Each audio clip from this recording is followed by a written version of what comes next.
पिता का, इतनी बड़ी तो कोई बात नहीं हुई पापा, जो आप मुझे गांव भेज दें। वहाँ है ही क्या, मिट्टी, गंदगी और गंवार लोग। जिग्नेश की बात सुनकर राजीव का चेहरा गुस्से से लाल हो गया। उन्होंने सख्त लहजे में कहा, जिग्नेश, अगर गांव और वहां के लोगों के खिलाफ एक शब्द और निकाला तो अंजाम ठीक नहीं होगा। याद है ना, कल तुम्हारे दादू गांव से आ रहे हैं और अब हमारे साथ ही रहेंगे। जिग्नेश ने अपने मोबाइल में व्यस्त रहते हुए बेमन से जवाब दिया, तुम्हें उनके साथ रूम शेयर करना होगा, जगह बना लो। व्हाट्सएप में दादू के साथ रूम शेयर नहीं कर सकता, मेरी प्राइवेसी का क्या। खुशी ने राजीव की ओर देखा। जिग्नेश को पूरा यकीन था कि माँ उसकी बात मान लेगी, मगर खुशी ने सख्ती से कहा, ठीक है तो तुम हॉल में सो लेना, पापा अब हमारे साथ ही रहेंगे। राजीव अपने माता पिता की इकलौती संतान थे। उनके पिता राजेंद्र एक मेहनती किसान थे, जिन्होंने अपना पूरा जीवन राजीव को पढ़ाने और सफल बनाने में लगा दिया। हालांकि राजेंद्र उच्च शिक्षा पाना चाहते थे, मगर आर्थिक हालातों ने उन्हें ऐसा करने नहीं दिया। उनकी एक ही इच्छा थी, राजीव को कामयाब इंसान बनाना। राजीव ने भी उनकी मेहनत को सार्थक किया और आज वह मुंबई की एक मल्टीनेशनल कंपनी में उच्च पद पर थे। राजेंद्र और उनकी पत्नी गांव में ही रहना पसंद करते थे। वे मुंबई जाते तो कुछ ही दिन रुकते, पर एक महीने पहले जब राजेंद्र की पत्नी का निधन हो गया तो राजीव ने अपने पिता को साथ रहने के लिए मनाया। राजेंद्र को नई जगह जाने में हिचक थी, लेकिन बच्चों के कहने पर वे तैयार हो गए।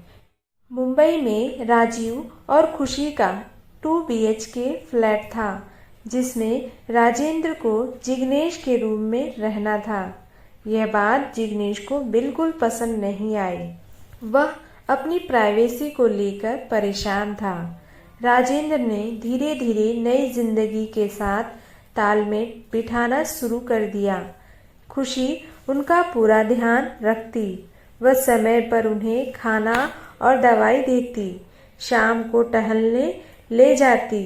लेकिन जिग्नेश दादू को लेकर नाराज था। एक रविवार खुशी ने राजेंद्र और जिग्नेश के लिए खाना बनाकर रखा और कहा, जिग्नेश, दादू को 2 बजे खाना खिला देना और दवा देना मत भूलना।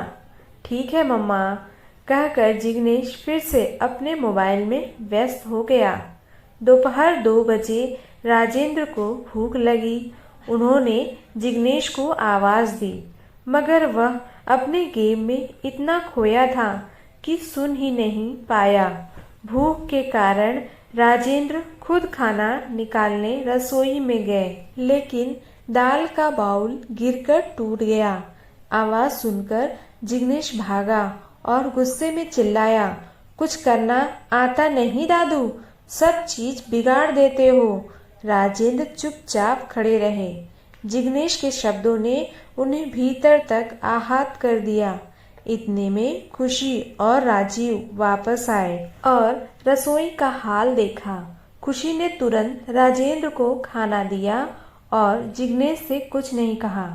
रात को खाने की टेबल पर राजीव ने जिग्नेश से कहा, कल तुम गांव जा रहे हो, तुम्हें वहां खेतों में काम करना है। गांव? मैं क्यों जाऊं? क्योंकि जो मेरे पिता का सम्मान नहीं कर सकता, उसे मेरे घर में रहने का हक नहीं। तुमने उन्हें अपमानित किया है, जिनकी मेहनत से आज ये घर खड़ा है। उन्हें तुमने गंवार कहा।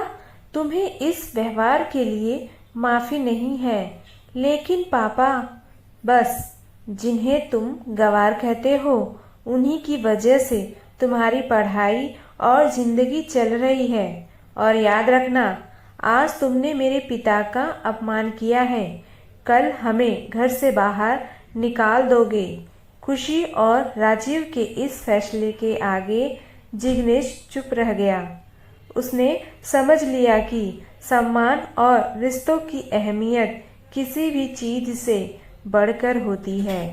दोस्तों, आपको क्या लगता है, राजीव जी ने जिग्नेश को घर से बाहर निकाल दिया यानी कि गांव भेज दिया, क्या उन्होंने सही किया? कमेंट बॉक्स में कमेंट करके ज़रूर बताएं। मुझे आपके जवाब का इंतज़ार रहेगा। दोस्तों, आपको ये कहानी कैसी लगी है कमेंट बॉक्स में ज़रूर बताना। वीडियो देखने के लिए धन्यवाद।